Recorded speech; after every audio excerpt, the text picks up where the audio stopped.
ये अगेन जैसे मैंने पहले भी कहा था, ये लेक्चर जो पार्टिकल फिजिक्स का चैनल है इसके ऊपर मैं अपलोड कर दूंगा।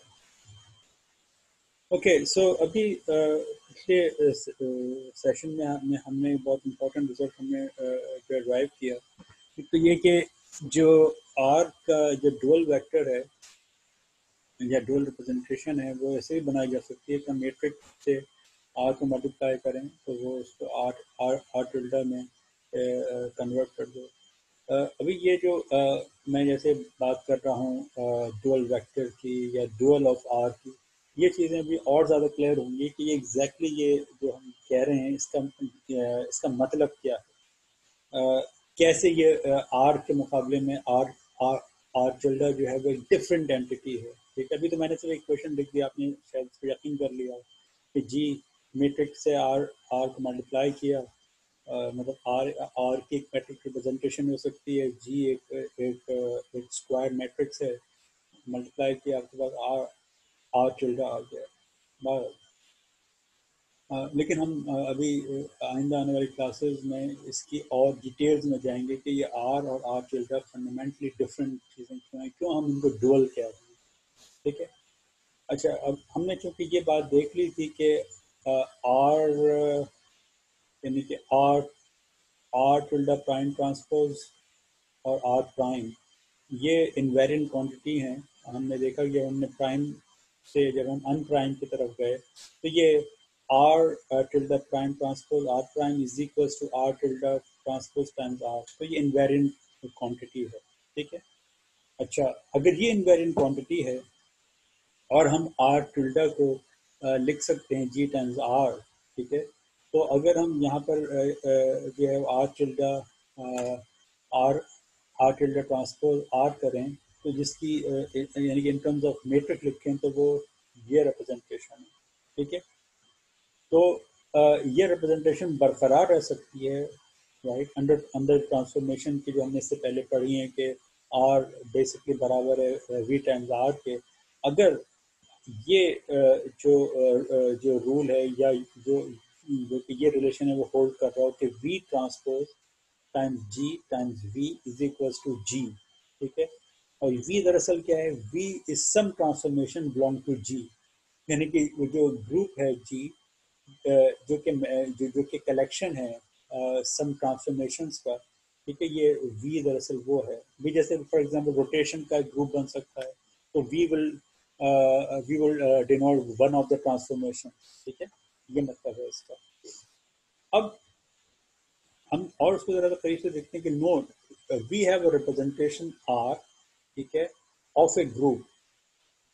ठीक है, आर जो है वो जो है वो किसी ग्रुप जी की रिप्रेजेंटेशन है, then forming a dual representation R tilde with the matrix G will give an invariant R tilde T R are tilde transpose R अगर if v transpose g times v is equals to g where v belongs to the group जी।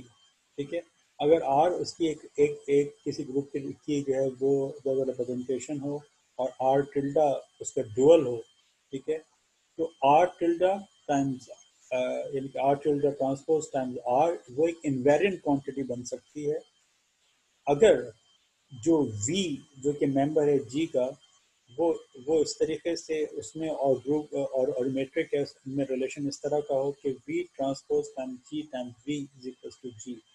अगर ऐसा हो तो फिर हम ये कह सकेंगे कि are R are tilde transpose time R जो है वो एक इनवेरिएंट क्वांटिटी है, या ये कहें कि दिस इम्प्लाइज दिस और अगर ये होल्ड कर रहा है तो फिर ये भी होल्ड करेगा, तो ये दो तरफा चीज है। ठीक है, so we can also say that given a representation R and a matrix G, we can use condition V transpose G times V is equals to G to find the transformation V which leave R tilde transpose R invariant। यानी कि अगर हमें ये पता हो यानी कि अगर हमें ये पता हो या ये कहिए कि हम ये डिमांड करें कि R tilde transpose R invariant रह रहा है और हमें मीट्रिक पता हो, तो फिर हम इस रिलेशन को इस्तेमाल करते हुए, यानी कि v transpose e times v is equal to g को इस्तेमाल करते हुए हम वो ट्रांसफॉर्मेशन वी मालूम कर सकते हैं जो कि इसको इनवेरिएंट रखे। ठीक है, तो हमें वो अननोन ट्रांसफॉर्मेशन पता चल जाएंगी कि जो कि उस सिस्टम की एक सिमेट्री को जाहिर कर रहे होंगे, यानी कि are R delta transpose R को इनवेरिएंट कर रहे होंगे। मिसाल के तौर पे अभी हम जरा देखते हैं कि ये रिलेशन किस तरीके से होल्ड करता है इन प्रिंसिपल। देखिए, ये बहुत इंपॉर्टेंट रिलेशन है, इसको याद रखिएगा।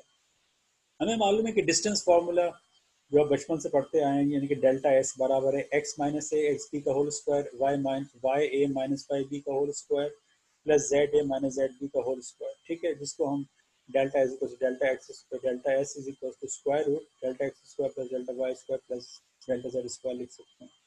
इसका इसको इक्वेशन को लिखने का एक तरीका ये भी है कि मैं इसको अगर इस तरह लिख दूँ कि delta S square is equals to, तो ये एक रॉ वेक्टर है और ये एक कॉलम वेक्टर है, मल्टीप्लाई करें आपके पास और स्क्वायर रूट ले लें तो एग्जैक्टली ये चीज़ वापस आ जाती है, हम जानते हैं। अच्छा, अब अगर हमारे पास फर्ज करें कि हमने ट्रांसफॉर्म कराया X A Y A Z A, एक पॉइंट था उसको हम उठा के एक नए पॉइंट पे ले गए X A prime Y A prime Z A prime, अब ये एक नया पॉइंट है। इसी तरह फर्ज करें कि, यानी कि मैं मिसाल ये दे रहा हूँ कि हमारे पास एक अनप्राइम्ड सिस्टम है एस, या एस से तो हम इसको भी जाहिर कर रहे हैं तो 12 लोग इत्तेफाक है। फर्ज करें कि हमारे पास अनप्राइम्ड सिस्टम है, यहाँ हमारे पास एक पॉइंट है, let's call it point A and this is point B. ठीक है, अब हम इसको ट्रांसफॉर्म करके किसी नए रेफरेंस फ्रेम में ले गए जो कि अनप्राइम्ड जो कि प्राइम्ड है, तो वहां पर फर्ज करें एक पॉइंट ये है, एक पॉइंट ये ए प्राइम पॉइंट है और ये बी प्राइम पॉइंट है। ठीक है, तो अब ये पॉइंट्स अब एक नई जगह पर आ गए हैं, तो ये प्राइम हो गए हैं। ठीक है, ये बी प्राइम है और ये ए प्राइम है। तो हम तो इसके और ये क्योंकि 3 डायमेंशन है फर्ज करें, राइट, तो 3 डायमेंशन है, तो X A goes to X A prime, Y A goes to Y A prime and Z A goes to Z A prime, यानी कि ये इस तरह ट्रांसफॉर्म हो गया और ये इस तरह ट्रांसफॉर्म हो गया। तो अब ये वाई एक्स बी प्राइम में ट्रांसफॉर्म हुआ, वाई बी प्राइम में और जेड बी प्राइम में हो गया। ठीक है, तो या ये कहें हम कि delta X delta Y delta Z did transform to delta X prime delta Y prime and delta Z prime. लेकिन भले से ये ऐसा भी हो, लेकिन हमें मालूम है कि जो डिस्टेंस है दो पॉइंट्स के दरमियान का, यानी कि जो डेल्टा एक्स स्क्वायर है विल रिमेन द सेम, उस पर कोई फर्क नहीं पड़ेगा। ठीक है, यानी कि ये जो इनके दरमियान का जो डिस्टेंस है, ठीक है, भले से ये पॉइंट चेंज हो गए हैं, यहाँ पे आके ये प्राइम हो गया है ए प्राइम ये बी प्राइम, पर ये जो डिस्टेंस है ये अपनी जगह पे सेम है, यानी कि जो डेल्टा एक्स इधर है, डेल्टा एस स्क्वायर जो इधर है, वही डेल्टा एस प्राइम स्क्वायर भी है, यानी कि ये बराबर है, डिस्टेंस चेंज नहीं होता। अच्छा, अब ज़रा सा और ये हमने बहुत सिंपल तरीके से देखा, अब ज़रा सा इसको और सोफिस्टिकेटेड बनाते हैं। मिसाल के तौर पे हम ये कहते हैं कि जो अभी जो हमने तरीका इस्तेमाल किया, यानी कि हमने आपको याद सर है कि हाँ हाँ, सर पूछिए पूछिए पूछिए। सर ऊपर आपने जो वेक्टर का ट्रांसफॉर्मेशन का जो बोला है सर, हाँ हाँ सर अगर उनका अगर जो है ओरिजिन अगर सेम हो हाँ हाँ, और उनके मैग्नीट्यूड भी सेम हो, फिर उसको प्राइम कैसे कह सकते सर? फिर तो नहीं वही इक्वल नहीं है। नहीं, तो यार देखो ना, फर्ज करो कि ट्रांसफॉर्म नहीं, सुनो तो सही, फर्ज करो तुम्हारे हाथ में एक मीट्रिक सॉरी ये जो होता है आई मीन मीटर स्केल है तुम्हारे पास। ठीक है, तुम फर्ज जी करो सर। फर्स्ट ईयर लैब में खड़े हुए हो, अब अगर उसी मीटर स्केल को लेके तुम अगर वो जो थर्ड ईयर की लैब में चले जाओ तो क्या जो मीटर स्केल में फर्क पड़ेगा? नहीं सर, तो लेकिन तब ओरिजिन चेंज नहीं होगा सर क्या? नहीं नहीं, ओरिजिन चेंज होने से क्या फर्क पड़ता है? ओरिजिन तुम्हारे हाथ में अच्छा, सही सर। है ना, ओरिजिन तुम्हारे हाथ में तो है ना। वो लैब रेफरेंस नहीं होगा सर क्या? नो नो नो, देखो, ये भी तो मैं कह रहा हूँ कि ए प्राइम और ए, जैसे ये पॉइंट है, ये एक्स ए प्राइम है, वाई बी प्राइम, जैसे X A Y A Z A है। ठीक है, वो किसी दूसरे पॉइंट पे वो एक्स ए प्राइम वो X B prime Y B prime और वो sorry X A prime Y A prime और जेड ए प्राइम हो गया, सो व्हाट, पॉइंट डिफरेंट हुआ है, लेकिन जो जो चीज इनवेरिएंट रह रही है वो दो पॉइंट का डिस्टेंस है। के दरमियान का डिस्टेंस है वो चेंज नहीं हो रहा है। पॉइंट बताने वाला ये है। सही। हाँ, ठीक मतलब वो ठीक। जो पॉइंट्स हैं इनिशियल और फाइनल, वो उनकी डेफिनेशन चेंज हो रही है, ऑफ कोर्स चेंज हो रही है, लेकिन जो डिस्टेंस है वो अपनी जगह पे सेम है, उनका मैग्नीट्यूड सही जो है वो सेम है। ठीक है। सही। तो अब यही चीज हम थोड़ा सा और सोफिस्टिकेटेड तरीके से करते हैं। अभी हमने ये डेफिनेशन मैंने आपको बताई थी कि फर्ज करें कि और चिल्डर जो है वो सम ट्रांसफॉर्मेशन, हमने जैसे वी ट्रांसफॉर्मेशन की आर पे, तो उसमें चेंज हो रहा है। अब जरा सा हम देखें, फर्ज करें कि मैं ये ट्रांसफॉर्मेशन लिखता हूँ, मिसाल के तौर पे देखिए, जैसे कि आप बचपन में पढ़ते आ रहे हैं कि delta X, delta Y, delta Z. फर्ज करें कि ये ट्रांसफॉर्म हो रहा है delta X prime, delta Y prime, delta Z prime, और ये आर कोई ट्रांसफॉर्मेशन मैट्रिक्स है जो कि डेल्टा एक्स पे लगता है, तो वो उसको उठा के इसमें कन्वर्ट कर देता है। ठीक है। अच्छा, अब चूंकि आप जानते हैं कि ये जो ये जो टिल्डा है या ये डुअल वेक्टर है, ये बेसिकली क्या होता है, ये एक रॉ वेक्टर होता है। ठीक है। क्यों, ये मैं क्यों कह रहा हूँ ऐसा होता है, इसलिए कि अभी हम देखेंगे जैसे हम ए डॉट बी करते हैं। ठीक है। जब हम ए डॉट बी करते हैं तो लाजमी तौर पे हमारा मतलब ये होता है कि ए जो है वो एक रॉ वेक्टर है, बी एक कॉलम वेक्टर, जब भी मल्टीप्लाई होकर ये एक नंबर दे रहा है, अदरवाइज नहीं दे सकता। ठीक है। तो हमें बेसिकली, अभी मैंने शुरू में तो ऐसा लिखा है, लेकिन मेरा मकसद बेसिकली दरअसल ये है, तो ये कैसे कन्वर्ट होगा इसके अंदर, ये ऐसे होगा कि जब मैं इसको लूँ और उसका मैं ट्रांसपोज करूँ। ठीक है। जब ये होगा, अच्छा, जब मैं इसका ट्रांसपोज ले रहा हूँ और मुझे ये मालूम है कि ये दरअसल क्या दे रहा है, ये मुझे जब मैं रॉ वेक्टर का कॉलम वेक्टर के साथ डॉट लूंगा तो मुझे डेल्टा एक्स स्क्वायर देगा। और अभी मैं देख चुका हूँ कि इससे फर्क नहीं पड़ता कि ये प्राइम में हो या अनप्राइम हो, मतलब यानी कि इसको जब मैं इसके साथ भी डॉट ले रहा हूँ तब भी ये मुझे डेल्टा एक्स एस स्क्वायर दे रहा है, और जब मैं इसको आपस में डॉट ले रहा हूँ तो ये भी मुझे जो डेल्टा एस स्क्वायर दे रहा है, ये बेसिकली डेल्टा एस स्क्वायर के ही बराबर, यानी कि ये प्राइम है कि ये सी के बराबर है, क्योंकि डिस्टेंस में कोई फर्क नहीं आया।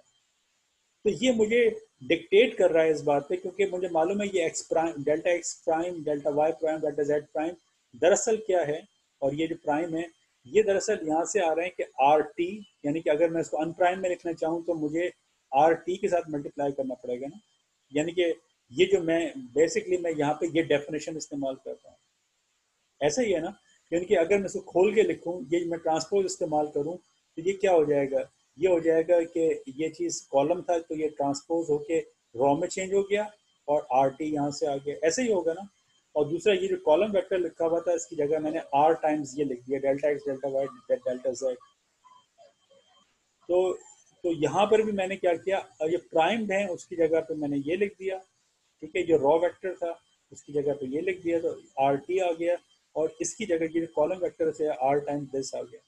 अच्छा, हमें मालूम है कि ये चीज़ डेल्टा एक्स स्क्वायर के बराबर होनी चाहिए, लेकिन कंडीशन क्या आ रही है, कंडीशन ये आ रही है कि ये जो आर टी टाइम्स आर, ठीक है, यानी कि आर ट्रांसपोज टाइम्स आर जो है वो आइडेंटिटी होना चाहिए।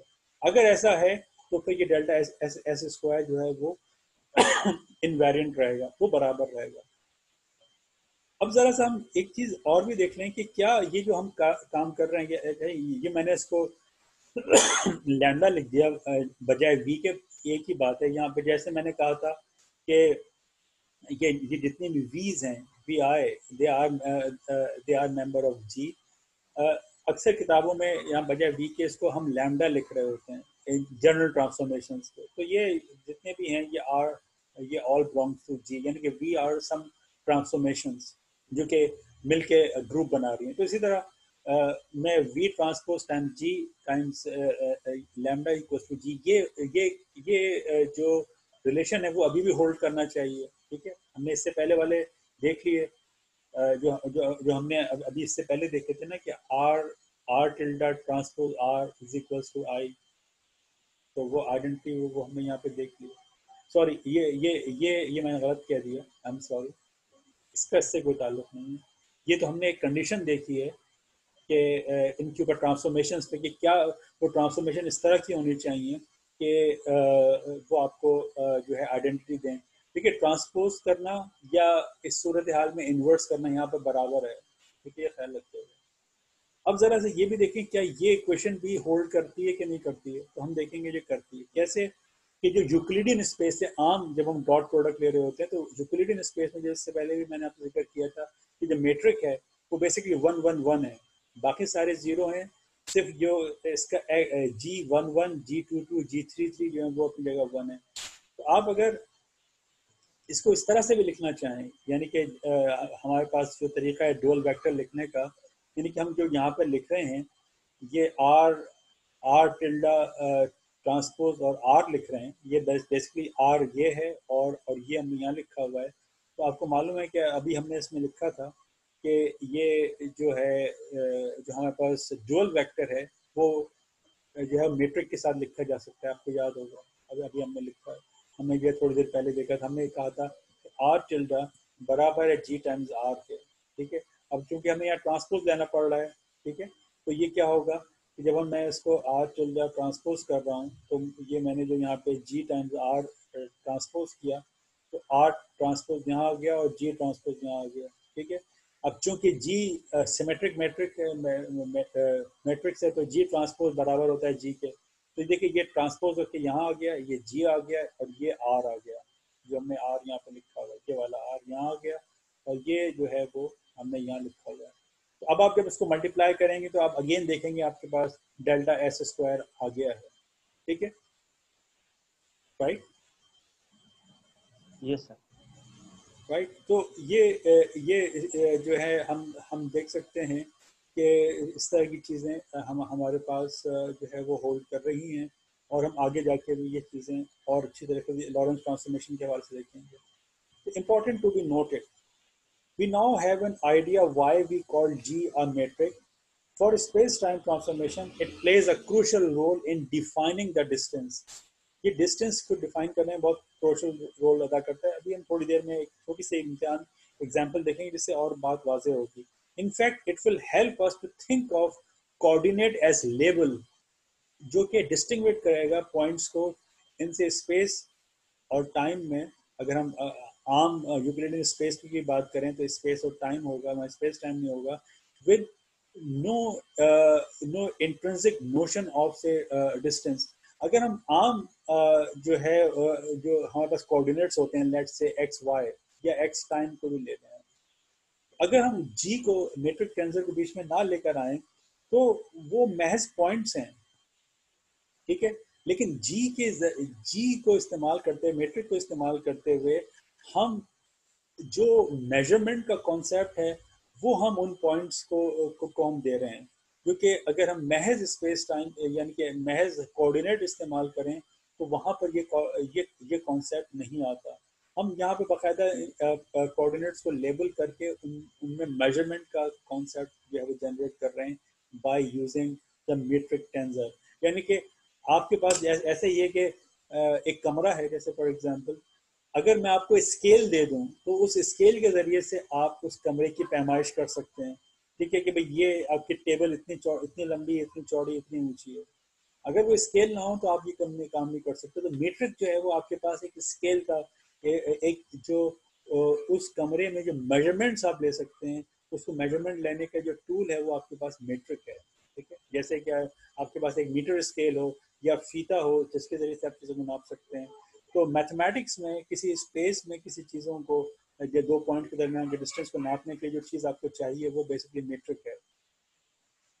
तो हम उसके ज़रिए से डिस्टेंस को एनकोड कर सकते हैं। So let's take an example. अगर डिस्टेंस मालूम करने का फॉर्मूला यही होता है कि आपके पास दो कोऑर्डिनेट हैं, उनका डिफरेंस ले लें, तो आप देखिए कि आप यहाँ पे गलती कर जाते हैं। मिसाल के तौर पे हमारे पास पोलर कोऑर्डिनेट्स हैं। अगर जैसे कि हम यूक्लिडियन स्पेस यानी कि जो हमारे पास रेक्टेंगुलर कोऑर्डिनेट्स हैं उसमें हम धोखा खा जाते हैं। हम समझते हैं कि डेल्टा एस स्क्वायर लिया, इसका मतलब delta X plus delta Y plus delta Z है, ठीक है। उसकी वजह क्या होती है कि मेट्रिक जो है उसका सिग्नेचर 1 1 1 है, तो वहाँ हम गलती कर रहे हैं।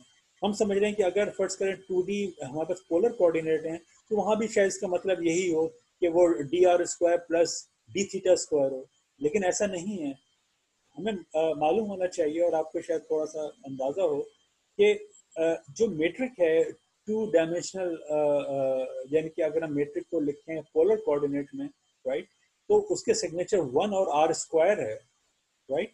और जब हम इसको मल्टीप्लाई करते हैं तब जाके हमें पता चलता है कि डी एस स्क्वायर या बेसिकली क्या है, D R square plus R square plus D theta square है।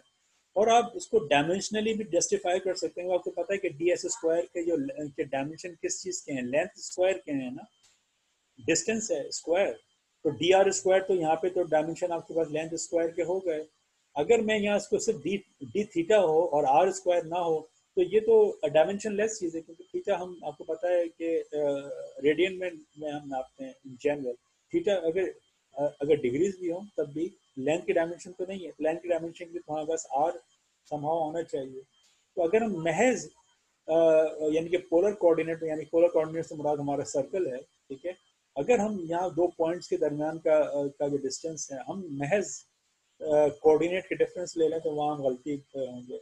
हमें जी यहाँ पे लिखना पड़ेगा, होगा तब जाके हम D R square plus R square D theta करेंगे। तो यहाँ से हम अपनी मिस्टेक्स को जो है वो दुरुस्त कर सकते हैं और हमें सही कॉन्सेप्ट समझ में आएगा कि जब हम डिस्टेंस नाप रहे हैं दो पॉइंट्स के दरमियान के किसी भी जो है स्पेस में या कोऑर्डिनेट्स में, तो हमें उसका मेट्रिक पता होना चाहिए। Metric plays the most important rule, it plays the role of a ruler. जैसे मीटर, जैसे आपका मीटर स्केल होता है, मीटर स्केल होता है तो आप चीज़ों को नाप सकते हैं। इसी तरह आपके पास जब मीट्रिक होगा तो आप किसी भी स्पेस में आप दो पॉइंट के दरमियान का डिस्टेंस आप करेक्टली मालूम कर सकेंगे, अदरवाइज गलती हो जाएगी। ठीक है, अभी मैं ये वाला पॉइंट जो है शुरू नहीं करूँगा। हम इसको फिर अगली दफ़ा टेकअप करेंगे। बस मैं इतना बता दूं आपको याद दिलाने के लिए कि देखिए स्पेशल रिलेटिविटी में क्या कर रहे हैं कि अब चूंकि हमारे पास ये कॉन्सेप्ट क्लियर हो गए हैं कि हमें दो पॉइंट के दरमियान का डिस्टेंस कैसे लेना है, मीट्रिक चाहिए हमें, ठीक है। तो अब स्पेशल रिलेटिविटी का ये स्टेटमेंट हमारे दिमाग में रहे कि फिजिकल लॉज, मतलब हम टेक्निकली तौर पे स्पेशल रिलेटिविटी का स्टेटमेंट कैसे लिखेंगे कि physical laws should not change under the transformation. लेकिन ट्रांसफॉर्मेशन कैसे होनी चाहिए, continuously connected to I, I stand for the identity, which preserve space-time interval of the form delta s square is equals to minus c square delta t square plus delta x square plus delta y square plus delta z square। यानी कि physical laws जो हैं वो under those transformation कि जो कि continuously connected हों to the identity. देखिए ये क्या पॉइंट क्या है, इसको समझिएगा। जब हम ये कहते हैं मैथमेटिक्स में कि continuously connected to the identity I, इसका मतलब ये है कि we are trying to do some transformation but in a very infinitesimal way। मिसाल के तौर पे हम ट्रांसफॉर्मेशंस कर रहे हैं, जैसे कि मिसाल के तौर पे मैं यहाँ पे लिख रहा हूँ, ये तो मैंने ट्रांसफॉर्मेशन लिखी हुई है कि T goes to T prime, T prime का मतलब क्या है, टी प्लस डेल्टा टी। यानी कि ये जो हमने डेल्टाज लिखे हुए हैं कि x goes to x prime where x prime is equals to x plus delta x, or y goes to y prime where y prime is equal to y plus delta y, and z goes to z prime where z prime is equal to z plus delta z। तो ये जो हमने deltas लिखे हुए हैं they are very small. तो उसका मतलब क्या होगा कि जब हम इसकी टेलर एक्सपेंशन करेंगे तो कंटिन्यूसली कनेक्टेड है आइडेंटिटी से। यानी कि हम जो इस, देखिए वन का मतलब क्या है या आइडेंटिटी का मतलब क्या है कि डूइंग नथिंग, यानी कि वन। और जब हम उसमें कोई डेल्टा एक्स टाइप की चीज कर रहे हैं इसका मतलब है कि डेल्टा एक्स बहुत छोटा है और वो वन के मुकाबले में बहुत छोटा है। तो आप कंटिन्यूसली कनेक्टेड हैं टू द आइडेंटिटी, यानी कि आप सिस्टम में ट्रांसफॉर्मेशन कर रहे हैं, उसमें चेंजेस कर रहे हैं, लेकिन इतनी कम है जो आइडेंटिटी से आप बहुत दूर नहीं जा रहे। ठीक है, ये मतलब है इसका कि under those transformation which are continuously connected to the identity, वो ट्रांसफॉर्मेशन इस तरह की होनी चाहिए कि जो कि इस चीज को प्रिजर्व करे, यानी कि डेल्टा एस स्क्वायर। और डेल्टा एस स्क्वायर खास किस्म का है। अब वो जैसे कि हम इससे पहले देखा था कि delta x square plus delta Y square plus delta Z square, नहीं सिर्फ ये नहीं है बल्कि उसमें एक एक्स्ट्रा पीस लग गया है इसका, माइनस सी स्क्वायर डेल्टा टी स्क्वायर। ये पूरा जो हमने यहाँ पे लिखा है ये पूरा इंटरवल ये प्रिजर्व होना चाहिए under certain transformation which are continuously connected to the identity। ठीक है, हमें वो ट्रांसफॉर्मेशंस मालूम करनी है, और हमें मालूम है कि जब वो ट्रांसफॉर्मेशन मालूम करेंगे तो उन ट्रांसफॉर्मेशन की एक प्रॉपर्टीज ये भी होगी कि under those transformation physical laws remain the same, they remain covariant. Physical laws जो हैं, जो उनसे रिलेटेड इक्वेशंस हैं, वो कोवेरिएंट रहेंगी, और ओवरऑल जो हमारे एक्शंस हैं और जो लॉज हैं वो इनवेरिएंट रहेंगे। तो that means they are physical laws are same for all inertial observers. ठीक है, ये एक इम्पॉर्टेंट पॉइंट है। तो यहाँ यानी कि जो हमने अभी तक सिमेट्री के जो कॉन्सेप्ट जनरेट किया है, वो आप देखिए कि यहाँ आके इंतहाई क्रूशल किरदार अदा कर रहा है। आपने जितनी भी स्पेशल रिलेटिविटी वगैरह पढ़ी हो, वो एक हद तक सही है, ठीक है, लेकिन जब हम उसको बहुत क्लोजली ऑब्जर्व करेंगे, क्लोजली स्टडी करेंगे, तो उसका जो मैथमेटिकली मतलब है, और जो खुद आइंस्टाइन चाहता था, और जो हम लोग इनसे स्टैंडर्ड स्टडीज में करते हैं, वो ये है कि we have to find certain transformation which are infinitesimal transformation, या जिसको हम दूसरी तौर पे कहें continuously connected to the identity I, which preserve the space time interval delta h square equals to minus c square delta t square plus delta x square plus delta y square plus delta z square। तो हम वो transformations मालूम करेंगे, ठीक है, under this symmetry rule. ठीक है, जो हमने जो एक ज़माने में जो लॉरेंस ट्रांसफॉर्मेशन मालूम की थी, वो भी एक तरीका है ड्राइव करने का, लेकिन ये ज़्यादा सोफिस्टिकेटेड और ज़्यादा फंडामेंटल तरीका है। आप इस तरीके को समझिएगा, तमाम फंडामेंटल फिजिक्स में ये तरीका, ये जो हम आगे जाके पढ़ेंगे, जो तरीका हम सीखेंगे, वो इंतहाई इम्पॉर्टेंट टूल है फिजिक्स को या नेचर को एट वेरी फंडामेंटल लेवल पे समझने का। ठीक है, तो ये आप थोड़ा सा समझिएगा, और आप देखिएगा कि हम आगे जाके हम इस चीज़ को दोबारा देखेंगे कि ये जो रूल हमने अभी पढ़ा था कि जो मैं इस वाले इक्वेशन की मैं बात कर रहा हूँ, ये जो है लैम्डा ट्रांसपोज ईटा, ईटा बेसिकली आपने पिछले सेमेस्टर में भी देखा था, ईटा दरअसल जो मिन्काउस्कियन मैट्रिक्स है उसका मैट्रिक है। ठीक है, तो lambda t times eta times lambda is equal to eta. तो हमें अभी लैम्डा नहीं मालूम, हमें, तो हम ये कह रहे हैं कि वो ट्रांसफॉर्मेशंस जो कि इस इंटरवल को डेल्टा एस स्क्वायर, जो अभी हमने ये जो पढ़ा है हमने, ये हमें इंटरवल प्लस मैं यहाँ डेल्टा एक्स आई स्क्वायर कर रहा हूँ। ठीक है, मेरा मतलब कहने का ये है कि जो एक्स वाई जेड है, मैं उनको एक्स आई के जरिए से जाहिर कर रहा हूँ। ठीक है, तो डेल्टा एक्स आई स्क्वायर में वाई जेड तीनों शामिल है। ये जो इंटरवल है वो इनवेरिएंट रहना चाहिए। तो लैम्डा वो ट्रांसफॉर्मेशन होंगी कि under those transformation delta S square will remain the same. और उसका एक कंडीशन क्या है, कंडीशन ये है कि जो मिन्काउस्कियन स्पेस का मेट्रिक है वो सेम रहे, वो इस रिलेशन को, यानी कि lambda transpose times eta times lambda जो है वो ईटा के बराबर हो, तो वो हमें पता चल जाएगा कि उस स्पेस टाइम की, यानी कि जो मिन्काउस्कियन स्पेस टाइम है, उसकी वो ट्रांसफॉर्मेशन जो इस चीज़ को प्रिजर्व रखेंगे वो ये है। ठीक है, तो मैंने यहाँ लिख दिया कि in general we have a group of transformation lambda 1 lambda 2 lambda 3 कुछ भी हो सकती हैं, but that will satisfy this relation कि lambda transpose times g times lambda is equal to g।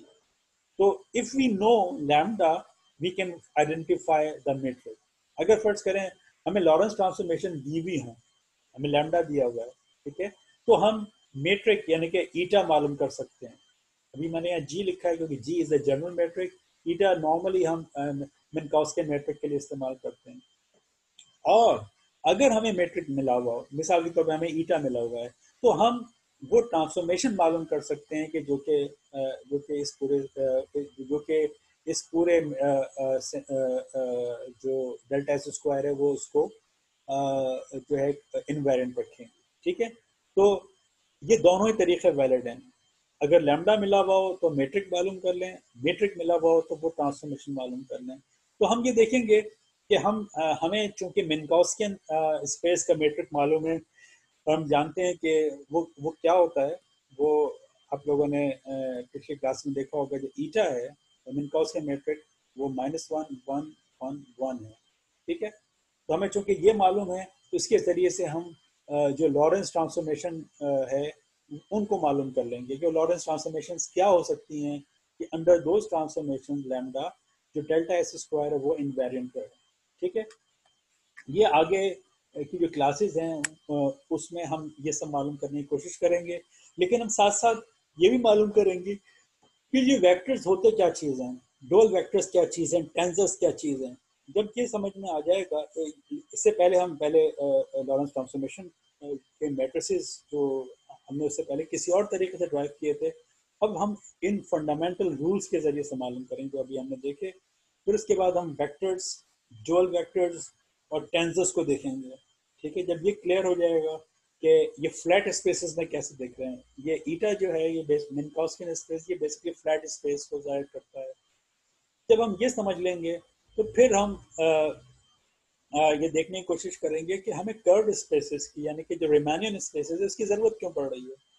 उसको उस ज़रूरत को समझने के लिए हमें आइंस्टाइन का जो प्रिंसिपल ऑफ इक्विवेलेंस है उसको समझना पड़ेगा। और वो उसकी दो तीन फॉर्म्स हैं, वीक एंड वीक, मतलब हम उसको आइंस्टाइन प्रिंसिपल ऑफ इक्विवेलेंस कहते हैं, एक वीक इक्विवेलेंस प्रिंसिपल वगैरह कहलाते हैं। तो उन उन प्रिंसिपल्स को समझेंगे कि आइंस्टाइन क्या चाह रहा था, क्या कहना चाह रहा था, और क्यों हमें कर्व्ड स्पेस टाइम की ज़रूरत पड़ती है। तो फिर हम ये देखेंगे कि अब तक जो हम फिजिक्स पढ़ते रहे वो तो फ्लैट स्पेसेस में है, राइट। तो अब चूंकि हमें ग्रेविटी को समझने के लिए कर्व्ड स्पेस टाइम की ज़रूरत पड़ रही है, तो फिर इसका मतलब है कि हमें जनरलाइज स्पेसेस पढ़नी पड़ेंगी, और वो जनरलाइज स्पेसेस जो हैं वो रिमेनियन स्पेसेस कहलाती हैं, राइट। तो फिर हमें रिमेनियन ज्योमेट्री देखनी पड़ेगी कि इन जनरल हम जो रिमेनियन ज्योमेट्रीज हैं उसमें डिस्टेंस फार्मूला कैसे लिखते हैं, क्योंकि यही चीज़ तो हमने डिस्टेंस देखा, दो पॉइंट्स के दरमियान का जो डिस्टेंस है वो बेसिकली कांस्टेंट है, वो इनवेरिएंट है। तो इसी तरह की चीज़ हम देखेंगे क्या रिमेनियन स्पेसेस में भी ऐसा होता है, और अगर ऐसा होता है तो फिर उस डेल्टा एस स्क्वायर को इनवेरिएंट रखने के लिए हमें किस किस्म की ट्रांसफॉर्मेशंस करनी पड़ेंगी। यानी कि हमारा आइडिया तो अभी भी यही है ना कि फिजिकल लॉज सेम रहने चाहिए, तो वो क्या ट्रांसफॉर्मेशन हो सकती हैं जो फिजिकल लॉज को सेम रख सकें फॉर ऑल ऑब्जर्वर्स। याद रहे कि स्पेशल रिलेटिविटी में ऑब्जर्वर्स इनर्शियल हैं, बट जनरल रिलेटिविटी में तो तमाम किस्म के ऑब्जर्वर्स शामिल होंगे, एक्सेलरेटेड, नॉन एक्सेलरेटेड, राइट। तो मतलब हमें ट्रांसफॉर्मेशन भी बहुत जनरल किस्म की मालूम करनी पड़ेंगी, and that's why and that's where mathematics become more complicated. तो वो हम तरीके ढूंढेंगे कि कैसे हम दो रेफरेंस फ्रेम को जो कि कर्व्ड स्पेसेस में है कैसे आपस में कनेक्ट कर सकते हैं। तो वहाँ जियोडेसिक वगैरह के जो जो अफाइन कनेक्शंस हैं, जियोडेसिक इक्वेशंस हैं, उनके कॉन्सेप्ट हमारे सामने आएंगे।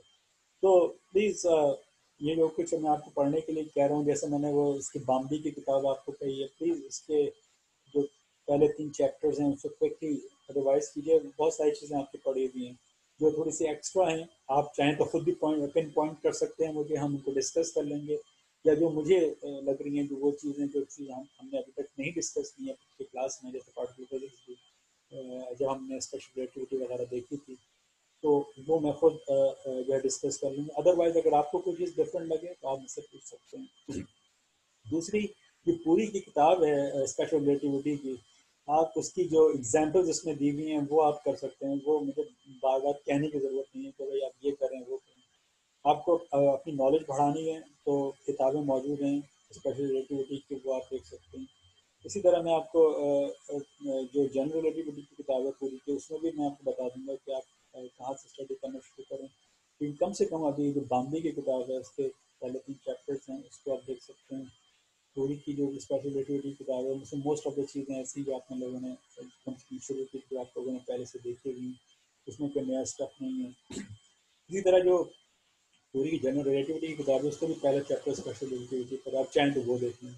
लेकिन एग्जाम्पल्स वगैरह आपको प्रॉब्लम्स देखनी है तो वो पूरी की जो स्पेशल रिलेटिविटी में ज़्यादा दी हुई हैं, जनरल रिलेटिविटी की किताब में यकीनी तौर पर कम है, कुछ कुछ प्रॉब्लम कॉमन है जो दोनों किताबों में है, तो वो आप देख सकते हैं। इसी तरह बॉम्बे की किताब में बड़ी अच्छी प्रॉब्लम्स दी हुई हैं, और मैंने नोट किया कि उनके सोल्यूशन पीछे दिए हुए हैं, लेकिन सोल्यूशन बाद में देखिएगा, पहले आप अपने तौर पर करने की कोशिश कीजिएगा उनको। क्योंकि मोस्ट ऑफ द थिंग्स ऐसी जो आपने पहले से कॉन्सेप्ट देखे हुए हैं, तो जस्ट उनको रिव्यू करने की ज़रूरत है। ऑलराइट, कोई क्वेश्चन है तो मुझे बताइए, 4 मिनट रह गए हैं। और जैसे मैंने आप कहा कि मैं नेक्स्ट वेडनेसडे और थर्सडे को मैं जो फिजिकल क्लास है वो मैं लूँगा, तो हम फिर इसको क्लासरूम के अंदर भी इन चीज़ों को कर सकेंगे डिस्कस। अगर अभी कोई क्वेश्चन है तो आप कर सकते हैं। सर जी एक क्वेश्चन है, हाँ लेकिन आउट ऑफ टॉपिक है सर। ये टाइम के हवाले से मैं क्वेश्चन कर रहा हूँ हाँ सर। ये जब टाइम को हम अगर देखें तो ये क्या कहते हैं सर, अपना टाइम जो जीरो, जो वहाँ पे स्टार्टिंग जब टाइम जीरो, उस मतलब एंटी टाइम की बात मैं कहा हूँ। Anti anti time anti time नाम की तो कोई चीज़ नहीं है भाई। मतलब टाइम जिस तरह फॉरवर्ड मूव कर रहा है सर, टाइम की डायरेक्शन हम फॉरवर्ड हाँ, ले रहा है, इसके बैकवर्ड भी टाइम ले सकते हैं सर? फिजिकली तो पॉसिबल फिलहाल नहीं। सही सही। फिजिकली तो पॉसिबल नहीं है फिलहाल, बस कोई ऐसा कॉन्सेप्ट नहीं है। Any other question?